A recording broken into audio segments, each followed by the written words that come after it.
कोई आए, राहुल गांधी आ जाए तो भी क्या फर्क पड़ेगा, कोई आ जाए। मैंने कह दिया आपसे बहुत बड़े लाखों से जीतूंगा।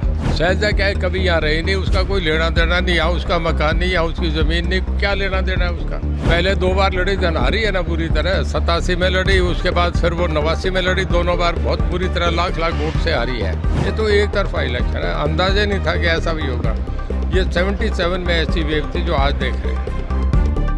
देखिए, एक तरफ उत्साह है मोदी जी का, सारे देश में, साउथ में भी अब के गजब का मामला हो रहा है, ऐसा अंदाज़ा कभी नहीं देखा था। वेस्ट बंगाल में भी यही है, नॉर्थ ईस्ट में भी यही है। मेरा अपना मानना है कि 400 से भी पार हो सकता है। शायद ही कोई कैंडिडेट होगा जो भारतीय जनता पार्टी का जो इन हालात में हारे। मैं समझता हूँ एक तरफा इलेक्शन है।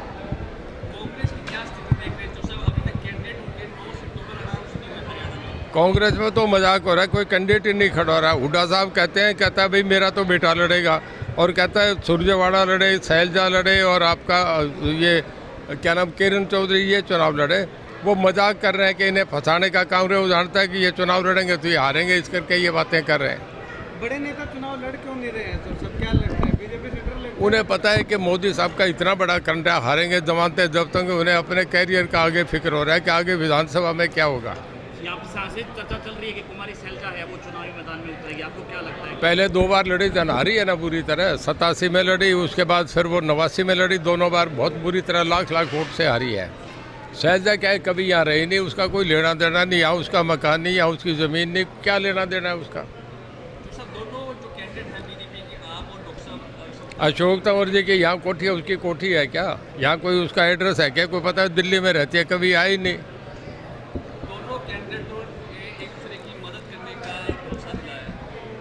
दोनों नहीं, हम 400 कैंडिडेट है। क्या भारतीय जनता पार्टी का जहाँ कमल है उसके साथ हम खड़े, कमल की छांव में हर पार्टी का कार्यकर्ता खड़ा है। हमसे ज़्यादा हमारा पूरा जो कार्यकर्ता है वो जी जान से लगा हुआ है।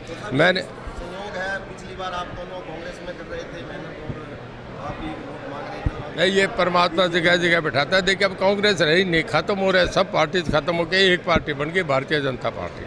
हिसार सिरसा में नतीजे आपके हिसाब से कितने वोट लेके आ रहे हैं?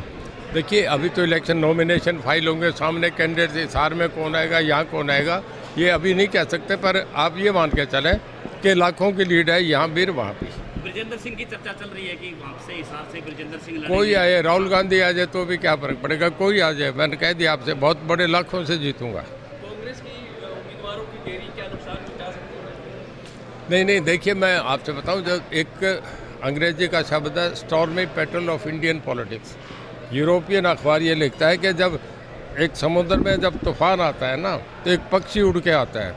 वो पक्षी उड़ के आते हैं तो मल्लाह अपनी किश्तियाँ और अपनी मछलियों को छोड़ के बाहर भागने का करते हैं, बचने का। नरेंद्र मोदी तूफान है, आज जो भी आता है सब, चाहे कांग्रेस हो, सब जीरो हो जाते हैं। तो जीत को लेकर के आश्वस्त है पूरी तरह से सिरसा और हिसार दोनों? 100% मानता हूँ, ये सिरसा और हिसार दोनों, और हरियाणा की 10 की 10 सीट जीतेंगे। हिसार में इनेलो और जेजेपी भी लड़ रही है, कैसे? रात में आज तक का एक चैनल देख रहा था, शायद नहीं, एबीपी, आपने भी देखा होगा। राजस्थान की 25 की 25 भारतीय जनता पार्टी के बता रहे हैं। ये तो एक तरफा इलेक्शन है, अंदाजा नहीं था कि ऐसा भी होगा। ये 77 में ऐसी वेव थी जो आज देख रहे हैं। तो सब इनेलो को मैदान में देखते हैं, हिसार में कहीं? मैं कहीं नहीं मानता। देखिए, फाइट 2 ही है, मोदी को जिताने की, मोदी को हराने की। जो एक पक्ष जो जिताने में खड़ा है, जिताने वाला पक्ष जो है वो 80% है, हराने वाला 20% है। उनका भी पता नहीं वो लास्ट में कहाँ तक रहेंगे। हमसे जुड़े रहने के लिए हमारे YouTube चैनल को सब्सक्राइब करें और नई वीडियो की नोटिफिकेशन के लिए बेल आइकॉन को दबाएं। अगर आप ये वीडियो Facebook पर देख रहे हैं तो लाइक जरूर करें और ज्यादा से ज्यादा शेयर करें। धन्यवाद।